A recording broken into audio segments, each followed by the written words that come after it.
welcome to a quick tutorial on how to make a really delicious fruit smoothie. So today we're going to be making a pineapple mango apple smoothie. Now I've been making some fruit smoothies over the last couple of years now, and I personally find that using mango in almost everything you do is probably one of the best ingredients you can have. And having a pineapple in your ingredients also is really nice. And having an apple is, in this case, it gives it a little bit extra texture.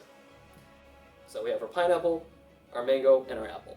Now, for me, I try to have half of a mango instead of a smoothie, about maybe one side worth of pineapple, and usually try to get most of the apple in it, because the apple doesn't take up as much of the flavor portion.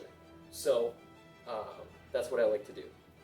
Now, before you put anything inside the blender, I've learned that when you put your ice cubes in there, you should try to get probably about a half a tray container worth of ice cubes inside. And before you even put anything else in there, you want to actually try to blend up the ice cubes right away. Otherwise, you might run into some complications. So far, I put in 5. I put in 5 so far. I think I'm going to put in 8. 7, 8. And if you want to, you can always add more ice cubes. It's more discretional, up to your discretion, and the more you actually have. So if you have a smaller amount of actual ingredients inside besides the ice cubes, the more ice cubes you should probably have for it. So I put the ice cubes in it right away, and I would usually just start putting it in here and put it on. Now that the ice cubes are a little bit more blended right away, I make sure you have a little spatula in there so you can start digging in there to make sure they all get blended up, because you want to try to have that base already mixed up by the time you put the rest of the stuff in.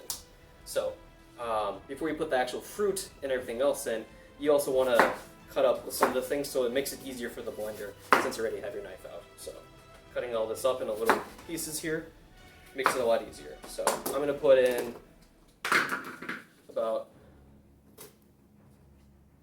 that much apple. So you still have a decent amount of apple left over. Then I'm going to put in some of the pineapple. So this right here is a big portion. So I'm going to cut that up nice and small pieces for it. And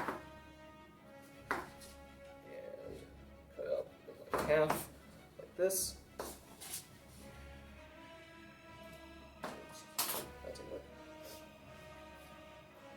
So about that much pineapple. So we still have a lot of pineapple left. So you can make probably, another 3 more smoothies, and then we'll put in some more mango. So chop that up. Probably add a little bit more mango. This stuff is already cut up pretty well. And you can see it's already getting pretty full to the top. So this is probably about a 3 or 4 cup smoothie worth. And the last, and honestly one of the more important ingredients, is the actual yogurt. I like using vanilla yogurt just because it has a very neutral base when mixing with the rest of the fruit. So I usually try to do, this is a regular tablespoon worth of scoops, so I probably put about 3 or 4 scoops of vanilla yogurt inside of it. So that's 2, 3, and since it's a larger batch, I think I'm going to put in 4 just to give it more of it. So that's all that in there. Then, of course, make sure you put on the lid. And when you're blending it, you make sure you're using the spatula, of course, to get it all mixed up. And then also make sure you try to shave it. And never forget to make sure the lid is tight on, because you don't want to have a mess on your hand. And of course, it doesn't blend right away, so you got to go back in and start mushing it. So start pushing it in there. Just get it all mixed up so it doesn't have a stale bottom. Let's put that back in, lid back on top. Starting to get more of the base mounted. Sometimes this takes a couple of times to mix it all up, but usually not too much. The larger the actual smoothie itself is, the more you're going to have to do this. So, do this probably one more time, and I think it should be good here. As you can see, it's already starting to blend, so you don't want to over blend it, of course, but you also want to make sure everything is blended up, because you don't want a big piece when you're actually drinking it. As you can see, there isn't really much left, and the thicker this is, the better usually it is.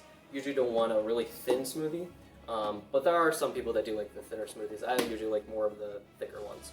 So I'm gonna put all this here, off on the side. Pull out a cup.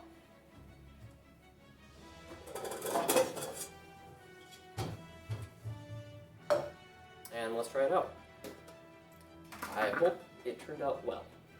And usually try to unplug it to make sure you don't hit any of the buttons while you're trying to take this off, because that would make a mess. So let's blend it up here. There we go. So basically enough for 2 cups. Bon appetit. Oh, that's really good. And really healthy. Thanks for watching, guys. See you on the next one.